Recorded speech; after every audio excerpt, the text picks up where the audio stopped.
Assalamualaikum warahmatullahi wabarakatuh. A'udzubillahi minasyaitonirrajim. Bismillahirrahmanirrahim. Ila hadratin nabiyyin Mustafa Sayyidina Muhammadin sallallahu alaihi wasallam wa alihi wa sahbihi wa azwajihi wa dhurriyyatihi wa ahli baitihi wa anbiya'i wal mursalin wa awliya'i wa syuhada'i wa sholihin wal ulama'i wal musadiqi wa jami'il malaikatil muqarrabin wa khususan ila hadrati mu'allifi hadal kitab wa ahli baiti wa dhurriyyatihi wa man yu'awwin ala nasri hadal kitab sayyulillahi lana wa lahumul fatihah.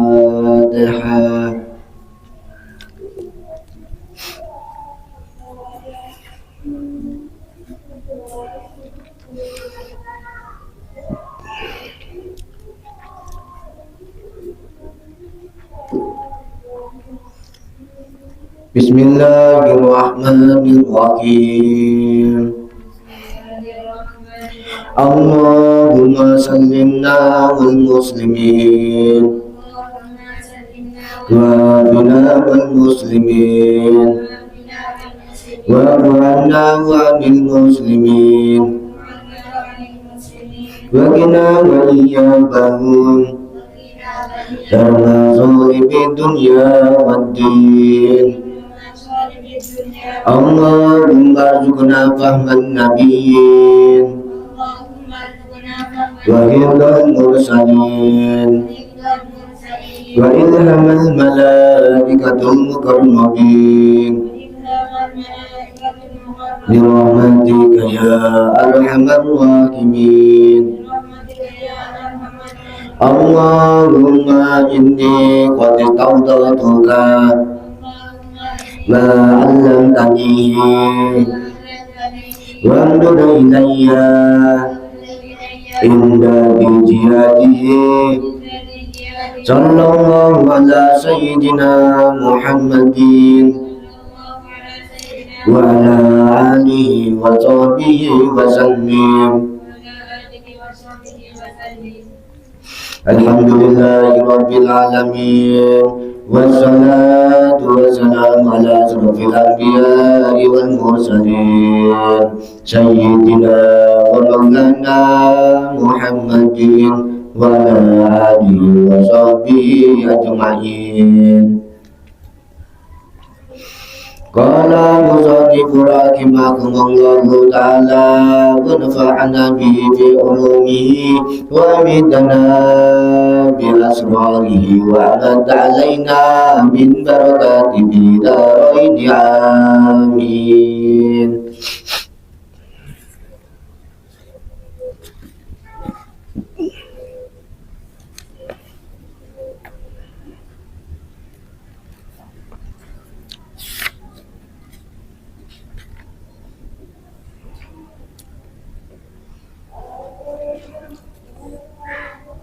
Rina, itu pinang.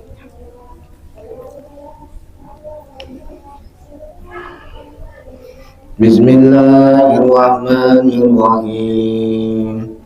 La tamdudi ojo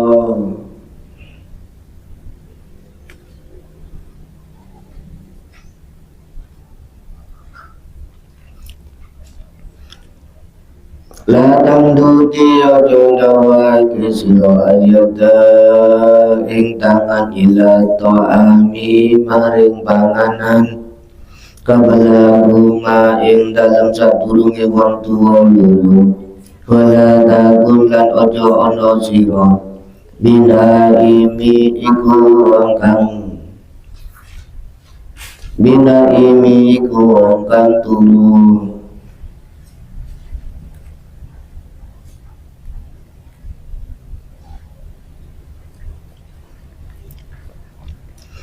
La tamduti aja dawa kisiru aliyata ing tangan ila to'ami maring panggonan kebelah maring dalam sadurunge wong tuwa loro wala takun lan ojo ono sira bina imi iku wong kang turu.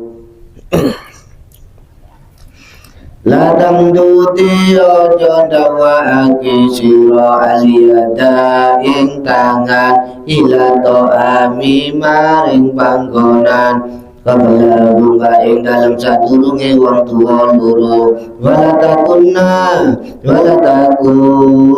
ojo ono sira bina imi iku wong kang turu.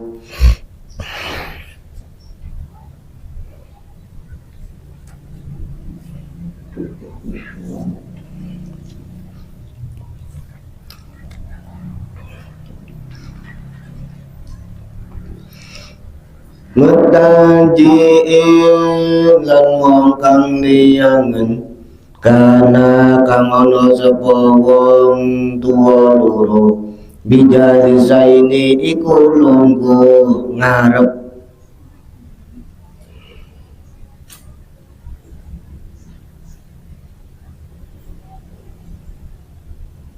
keliru bentar ulang Ladang dudi ojo ndawake sira aliyada ing tangan ila to'ami maring panganan bukan panggonan ya keliru tidak kelihatan itu. Ladang dudi ojo ndawake sira aliyada ing tangan ila to'ami maring panganan kabla maing dalam sadurunge wong tuwa loro wala takulan ojo ono sira binaimi iku wong kang turu.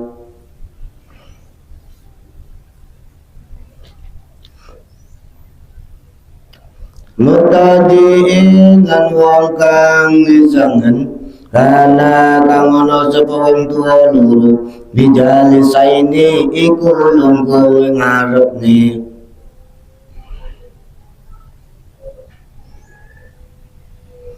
bijali saini iku lungguh karune illa kejaba ing dalem nalika tidak ngizini sapa wong tuwa loro ati nabi Yisuni kelawan turun ngreksa sira ati nabi Yisuni kelawan turun ngreksa sira.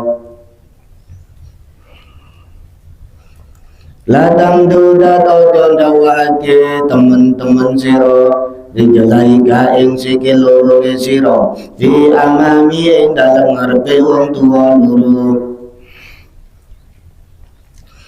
Ladang duda ojo ndawake teman-teman sira dijalaika ing sikil loro sira fi amami ing dalem ngarepe wong tuwa loro. Fi amami ing dalem ngarepe wong tuwa loro hima kada koyo mengkono kang ditutur ladang cian ojo mlaku temen sira ing ngarepe wong tuwa loro. Ladang sian ojo laku teman-teman sira ing ngarepe wong tuwa loro da ing iku falami mongko ngertiyo sira falami mongko ngertiyo sira.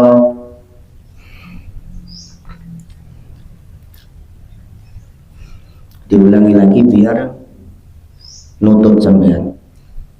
Ladang duti ojo ndawake sira aliyata ing tangan ila to'ami maring panggonan ila to'ami maring panganan.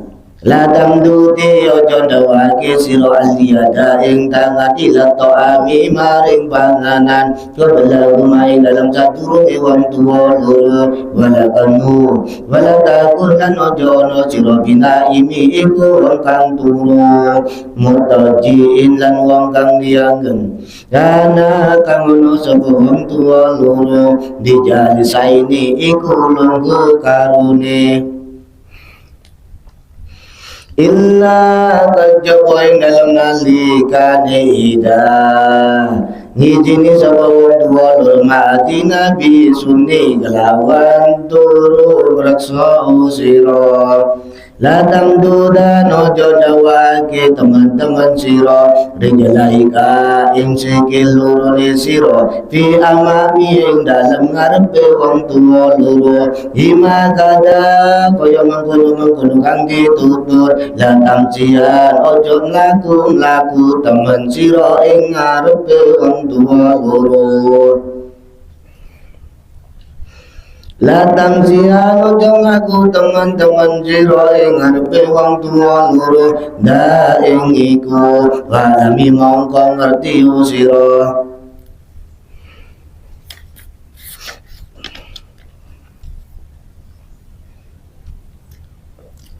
kunono sira musri'an iku wong kang cepet-cepet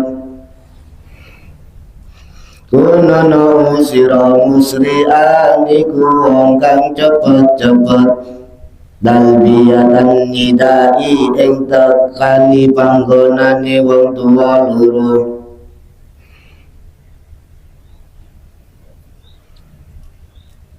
dalbiyatan nidai ing tekani pangdungane wong tuwa loro walau malan ngagung-ngagung wong tuwa loro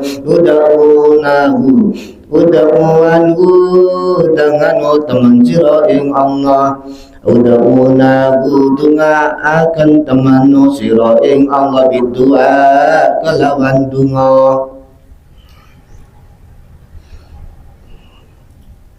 walau malan ngagung ke wong tuwa loro anu dunga nu teman-teman sira ing Allah bidua kelawan doa latan hami aja ngancani siralin sana ing manungsa khairu barring kang ora bagus biwalidayhi kelawan wong tuwa lorone insan la tashabi ojo ngancani sira al insana ing manungsa khairu barring kang ora bagus biwalidayhi kelawan wong tuwa lorone insan wazirol mongko ngakehnu teman-teman sira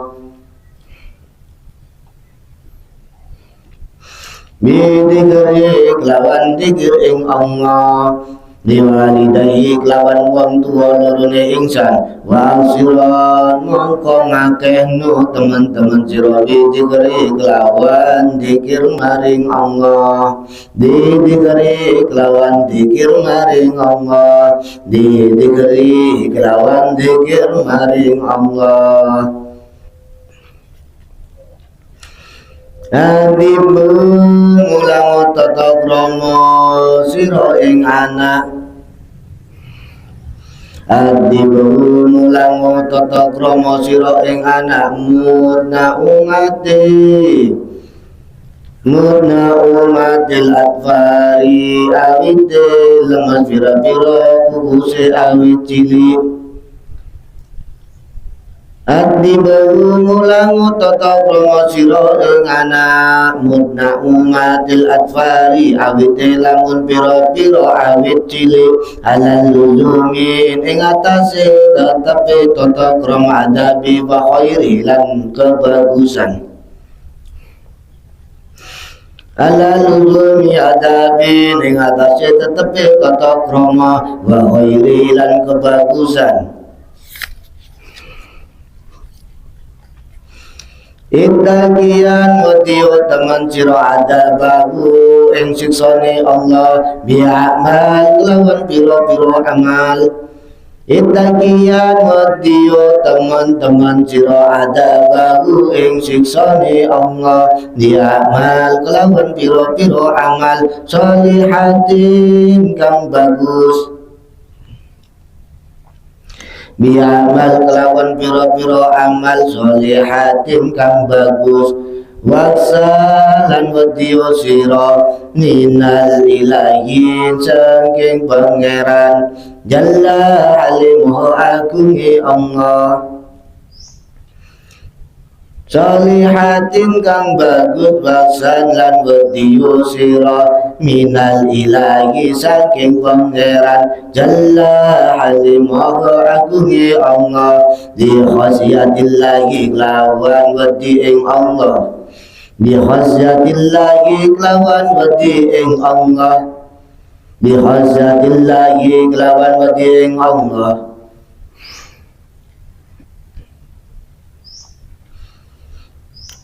amla anna ngambang-ngambani temen sira qalbaka ing atine sira warogibanna lan ngizin-ngizin teman-teman sira lagu maring Allah wadakulan ilingo sira rabbaka ing pangeran sira wadakulan ilingo sira rabbaka ing pangerane sira lagu maring Allah wadkur lan ilingo sira rabbaka ing pangerane sira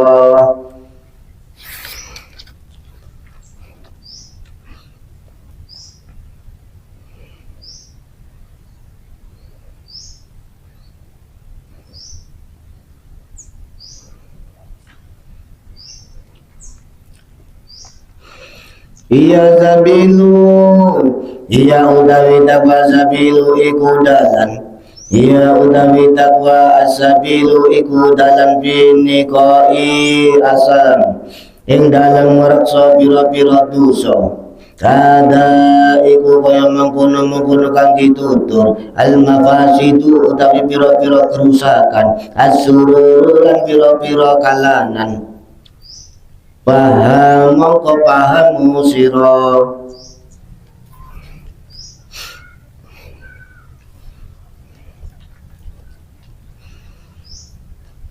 Jadi di dalam kitab ini diterangkan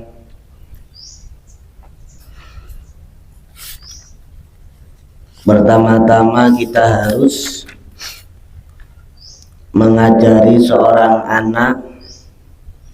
Diumpama kita ini sedang memiliki anak, entah itu laki, entah itu perempuan, mumpung sejak kecil kita harus mendidik anak-anak kita dengan budi pekerti yang luhur dan akhlakul karimah. Jadi didiklah anak-anak kita dengan kesadaran iman yang sangat mendalam, agar di masyarakat nanti ia mampu bergaul dengan perilaku-perilaku yang bagus. Jadi biar tidak jambal. Yang kecil ketemu yang tua biar tidak jambal, biar tidak kasar. Ketika sudah menjadi orang-orang yang remaja, orang-orang yang sudah tua nanti putra-putri kita, kepada orang-orang yang muda, kepada orang-orang yang kecil itu sangat menghargai, saling menghormati. Kalau seperti itu didikan kita, fa insyaallah dunia ini akan tentram, fa insyaallah dunia ini akan damai, fa insyaallah dunia ini akan aman-aman dengan sendirinya. Karena masa depan kita semua nanti itu tergantung generasi-generasi saat ini. Kalau sampean kepingin masa depan yang luar biasa bagusnya, masa depan yang akhlaknya bagus, tutur katanya bagus, ayo dengan sekarang, dimulai dengan sekarang. Kalau sudah sekarang ini kita ini bisa menata, bisa mensistem, fa insyaallah apa yang terjadi di masa depan akan menjadi generasi-generasi seorang putra ataupun putri penuh kesadaran keimanannya yang sangat mendalam. Kenapa kok harus sangat mendalam?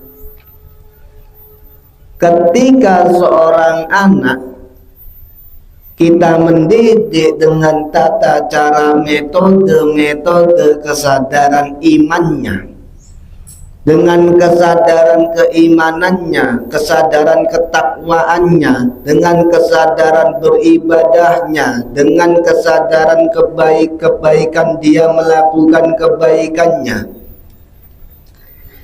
itu akan menjadi aset-aset kita ketika kita berada di alam kubur nanti.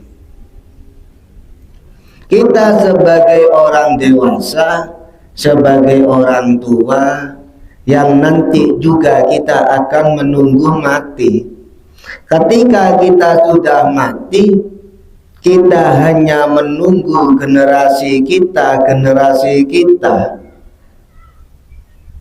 Untuk apa? Untuk mendoakan kita, untuk menunggu generasi kita berbuat baik, budi pekerti yang luhur, dan akhlakul karimah yang bagus.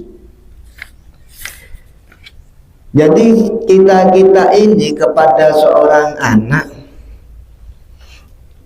kita ini cara mendidik anak, tanamkan pada seorang anak-anak kita kelak nanti harus mempunyai 6 prinsip dasar kejiwaan. Jadi tanamlah putra putri sampeyan dengan mengikuti dalam kitab ini 6 prinsip dasar kejiwaan yang sangat mulia. 6 prinsip dasar kejiwaan yang sangat mulia. Yang pertama, didiklah anak-anak kita dengan rasa takwanya, dengan rasa ketakwaannya. Dengan adanya kita mendidik rasa takwanya, dengan adanya seorang putra putri menjadi orang-orang yang takwa, mereka akan takut kepada murka dan siksanya Allah Subhanahu wa ta'ala. Dengan adanya putra putri kita kelak nanti sudah takut oleh murka dan siksanya Allah, fa insya Allah putra putri kita akan melaksanakan amal soleh, akan melaksanakan amalia soleh-solehah. Jadi yang pertama, kenapa kau harus takwa? Kenapa kau harus mengajarkan takwa kepada putra putri kita, kepada anak-anak kita? Dikarenakan ketika kita mengajarkan takwa kepada anak-anak kita, yang pertama harus takut kepada Allah Subhanahu wa ta'ala, baik dalam keadaan sembunyi-sembunyi maupun terang-terangan. Itu nanti akan menjadikan pelaksana amal-amal yang solehah. Wabil khusus ketika dia mau berbuat maksiat secara sembunyi-sembunyi, misalnya mencuri, misalnya melakukan akhlak-akhlak yang tercela, sembunyi-sembunyi, masyarakatnya tidak tahu, keluarganya tidak tahu, kedua orang tuanya tidak tahu, teman-temannya tidak tahu, kan pasti aman itu sudah. Itu kalau menurut orang-orang yang seperti nggak ngerti ilmu, aman. Tapi meskipun itu siapapun tidak mengetahui perbuatan kita melakukan maksiat, meskipun sembunyi-sembunyi, Allah dan para malaikatnya mengetahui apa yang dilaksanakan dan dilakukan kita ataupun putra putri kita kelak nanti.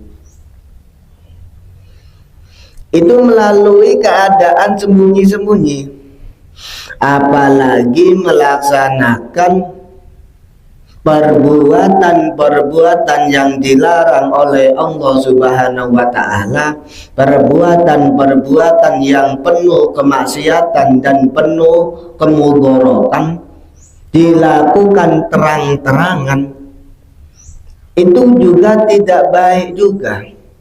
Jadi terang-terangan pun tidak boleh, sembunyi-sembunyi juga tidak boleh.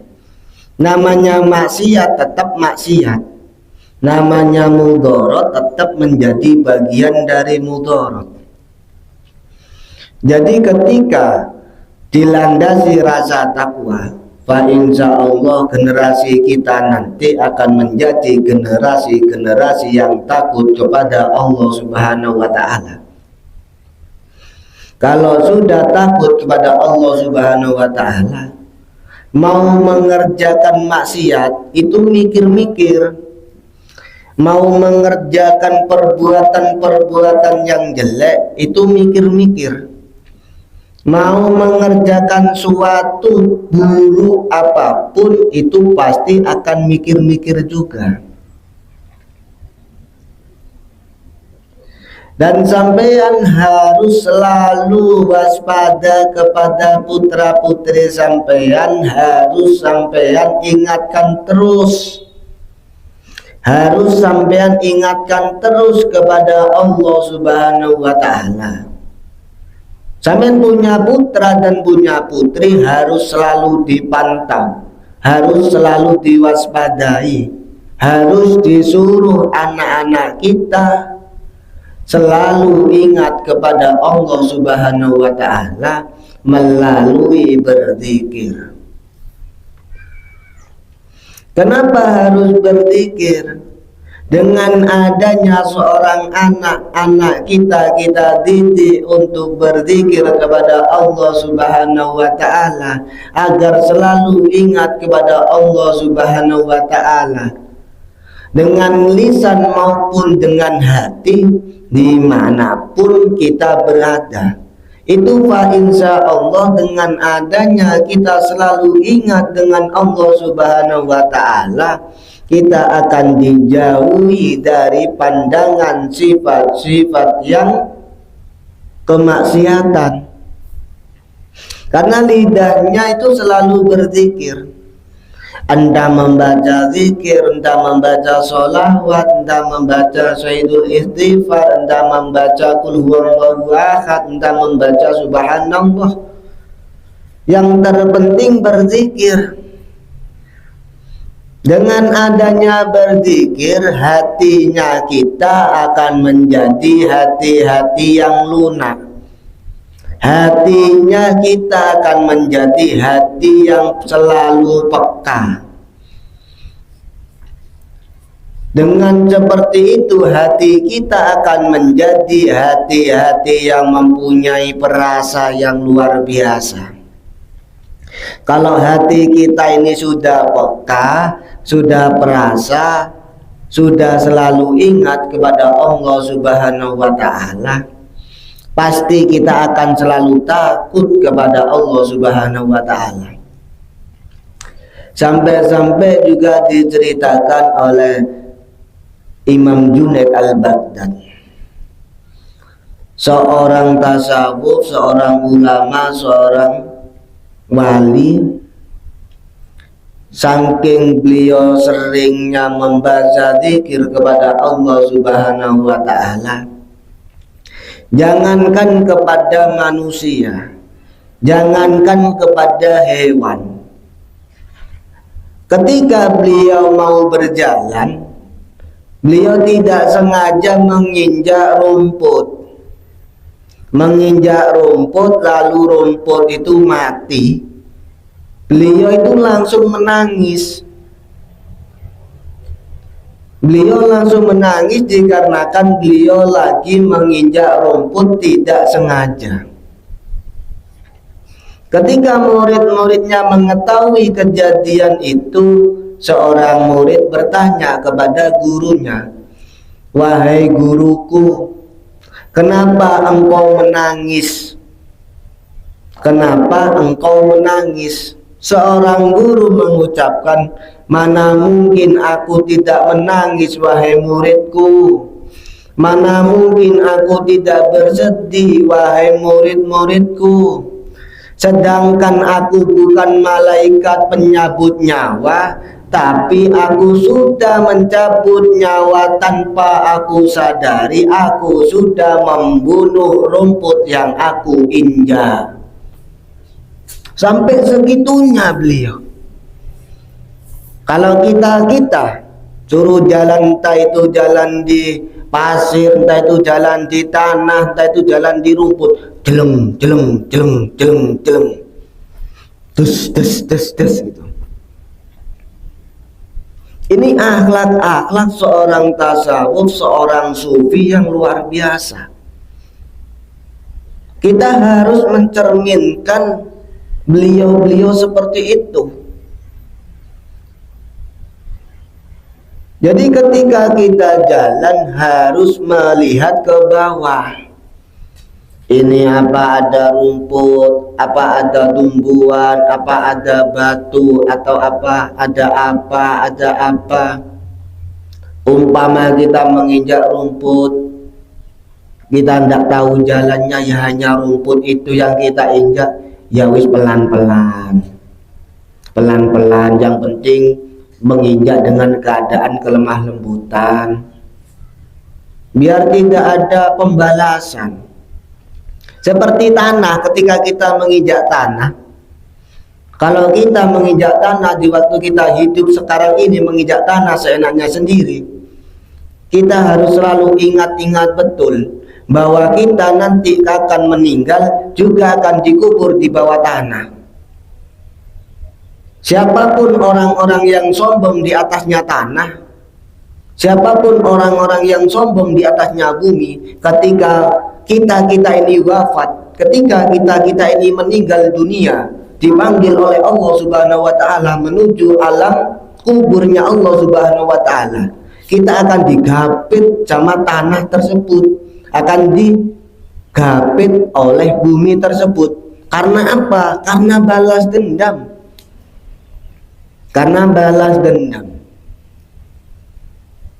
Jadi sebelum bumi dan tanah itu balas dendam, kita harus berhati-hati, pelan-pelan jalannya. Meskipun cepat, pelan-pelan. Iya, sekarang kita tidak kerasa, tapi nanti kalau sudah kita berada di alam kubur, itu yang akan kita rasakan nanti.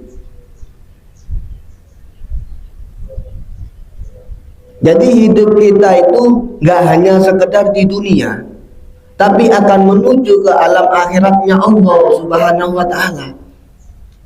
Akan menuju alam kubur, akan menuju alam barzah. Bagaimana caranya kita ini menjadi insanul kamil yang sejati menurut Allah Subhanahu wa ta'ala? Bagaimana kita menjadi hamba-hamba yang bertakwa kepada Allah Subhanahu wa ta'ala, yang bisa menjalankan, yang bisa melaksanakan amal soleh ataupun solehah, entah seorang putra, entah seorang laki-laki ataupun seorang perempuan atau seorang wanita. Jadi dengan adanya kita mendidik putra-putri kita menjadi orang yang takwa, itu satu-satunya cara untuk menghindari berbagai kerusakan. Jadi sampean-sampean nanti harus mengajari, mendidik seorang anak-anak sampean untuk takwa. Dengan cara ini menghindari berbagai kerusakan-kerusakan. Takwa merupakan sumber keutamaan dan satu-satunya jalan untuk menghindarkan berbagai kerusakan, kejahatan, dan dosa. Jadi dengan takwa,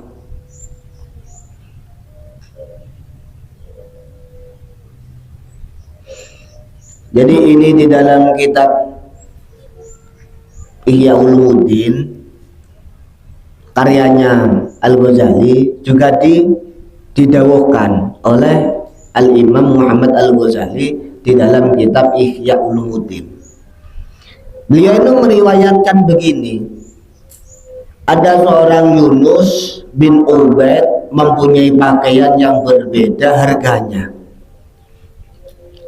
Ada seorang Yunus bin Ubaid mempunyai pakaian yang berbeda harganya.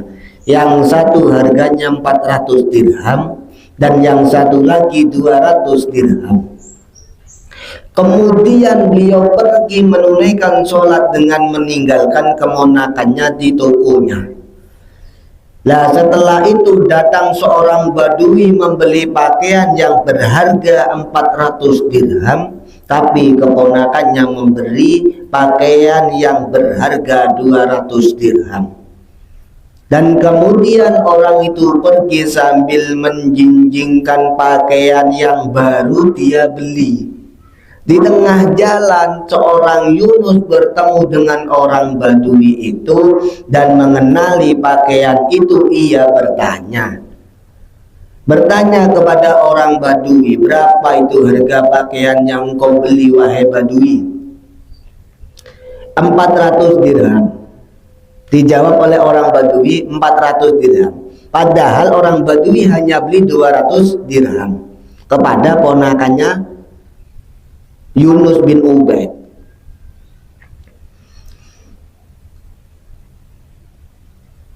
Yunus berkata lagi, harga pakaian ini tidak lebih dari 200 dirham. Kembalilah dan kembalikan pakaian itu.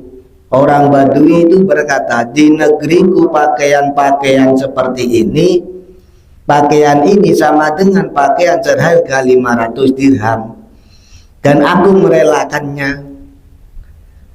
Yunus bin Ubaid kembali bersamaku, berkata, kembalilah bersamaku, sesungguhnya nasihat di dalam agama adalah lebih baik daripada dunia dan seisinya.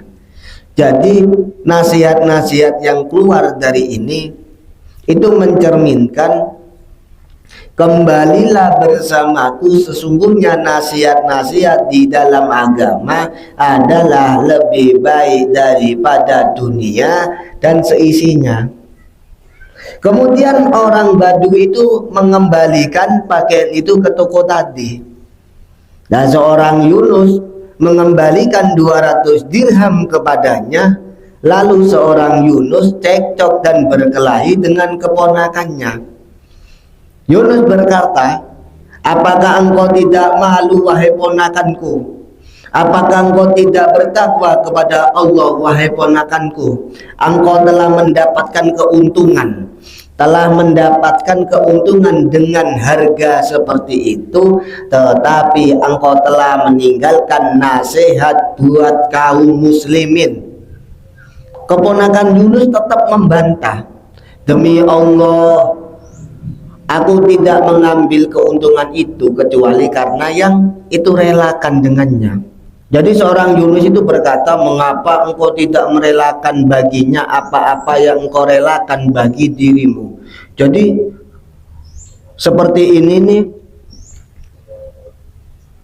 suatu contoh seperti sampean-sampean diumpamakan, Winda beli baju harga 100.000, Rina beli harga 200.000.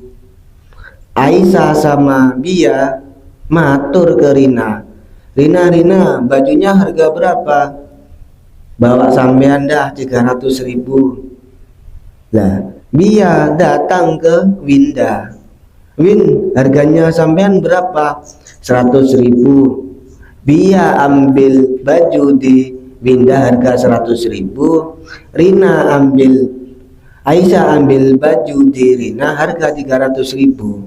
Lah Rina dapat bati berapa batinya? Dapat berarti 100.000. Lah Winda nggak dapat bati apa-apa, karena Winda ini ibarat kata dia membeli, dia akan menjual dengan cuma-cuma. Aku wis bosen PN. Rina beli tapi tetap ambil keuntungan. Lah maksud di dalam pernyataan Imam Muhammad Al-Ghazali begini.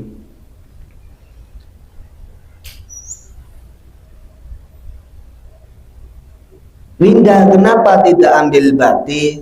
Karena Winda tahu Allah memberikan rezeki itu bukan hanya sekedar dijual baju tersebut.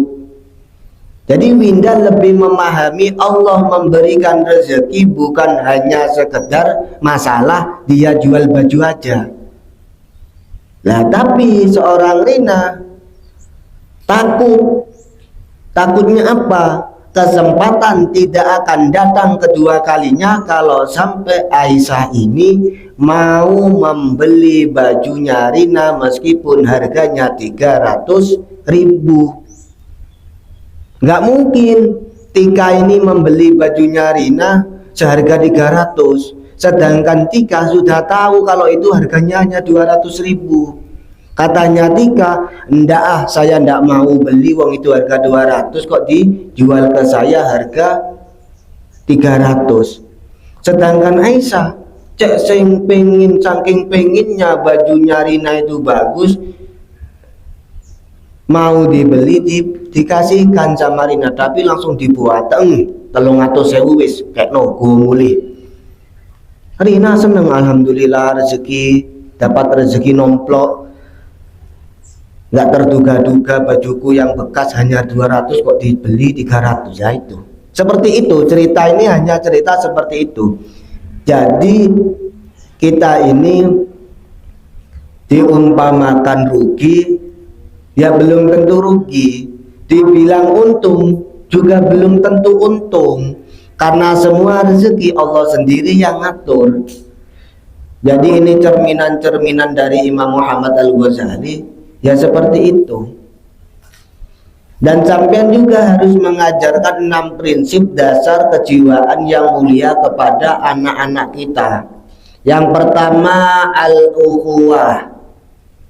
Yang pertama ialah al-ukhuwah. Apa ini al-ukhuwah? Yaitu persaudaraan.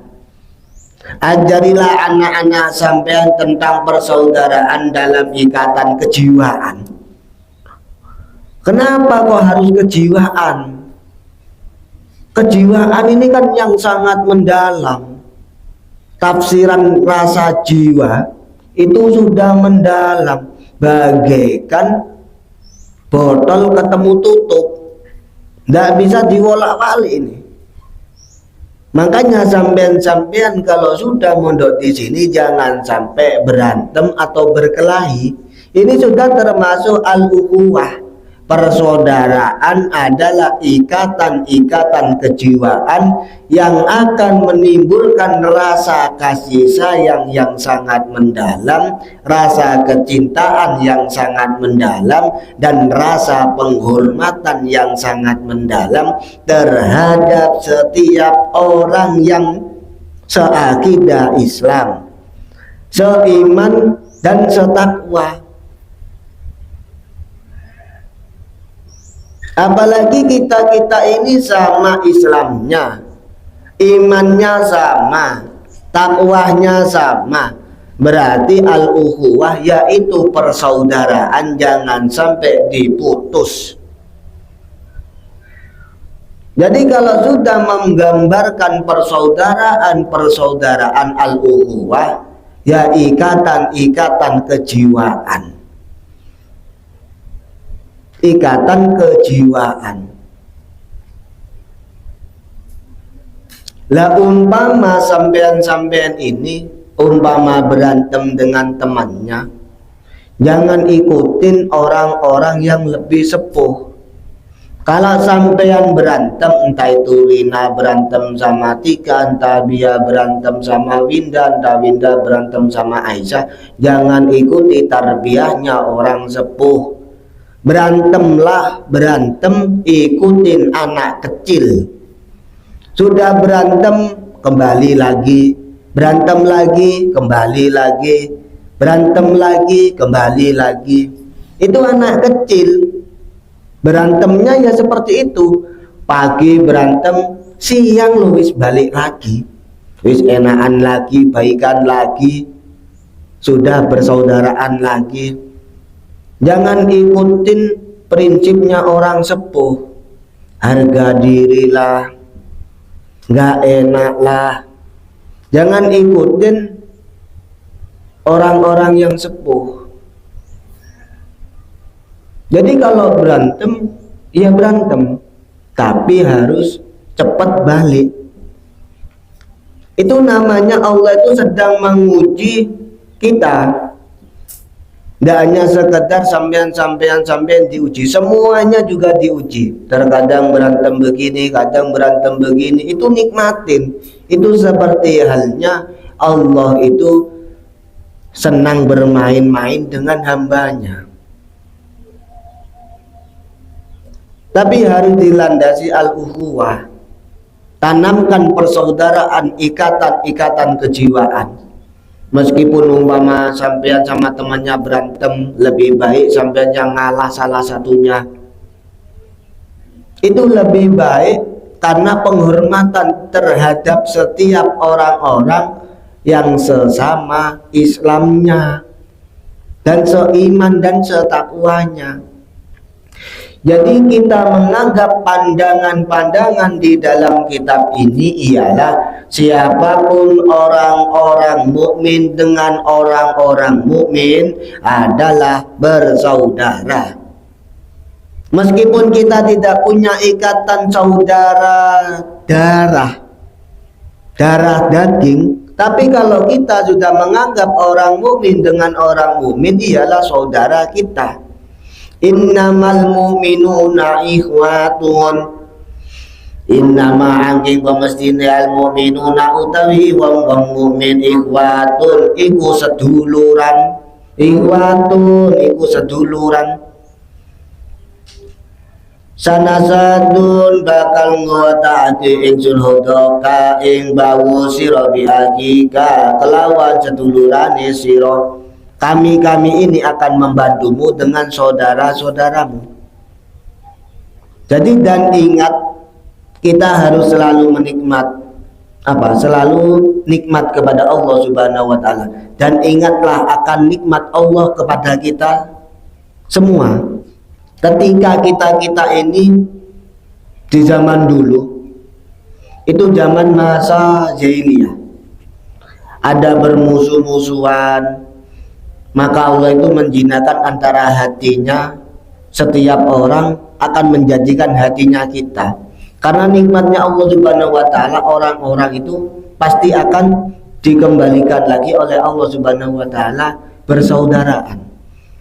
Jadi musuh-musuhnya Kanjeng Nabi Muhammad Rasulullah sallallahu alaihi wasallam seperti Sayyidina Umar bin Khattab, Sayyidina Hamzah, ini musuh-musuhnya beliau. Tapi ketika Allah itu sudah menjinakkan hamba-hambanya, rukunnya ini luar biasa. Seperti Kanjeng Nabi Muhammad dan Sayyidina Umar bin Khattab. Sayyidina Umar bin Khattab itu saking bencinya oleh Kanjeng Nabi Muhammad Rasulullah sallallahu alaihi wasallam, hampir dipenggal itu kepala Kanjeng Nabi Muhammad Rasulullah sallallahu alaihi wasallam. Dengan adanya Allah itu menghidupkan hatinya Sayyidina Umar bin Khattab, Sayyidina Umar ini langsung terbuka hatinya. Sampai Kanjeng Nabi Muhammad ini juga mengangkat Sayyidina Umar menjadi sahabat terdekatnya. Sampai-sampai Allah itu memberikan suatu gelar kepada Sayyidina Umar bin Khattab, yaitu singa atau macannya Allah, singanya Allah. Karena ada di sampingnya Kanjeng Nabi Muhammad di waktu mensiarkan agama Islam, agamanya Allah Subhanahu wa taala. Jadi kita ini sama orang Islam dengan orang Islam, yaitu bersaudara. Jadi sampean nanti ajarkan kepada anak-anak sampean, orang Islam tidak boleh menganiaya orang Islam lainnya. Sampean pasti akan punya anak, sampean pasti akan mempunyai keturunan, sampean akan pasti mempunyai generasi masing-masing. Ajarilah anak-anak sampean untuk orang Islam dengan orang Islam itu adalah persaudaraan. Orang Islam tidak boleh menganiaya orang Islam lainnya. Orang Islam juga tidak boleh menyerahkannya ke pihak musuh-musuhnya. Orang Islam tidak boleh menghinanya dan meremehkannya. Jadi tidak boleh menghina atau meremehkan, walaupun itu serendah mungkin yang Allah ciptakan. Kita tetap harus saling menghormati, harus saling menghargai. Jangan sampai sekali-kali kita menghina atau meremehkannya. Allah sendiri yang akan menurunkan bencana, musibah, malapetaka dan penyakit-penyakit kepada diri kita. Wallahu a'lam bishawab. Shadaqallahul azim. Al-Fatihah.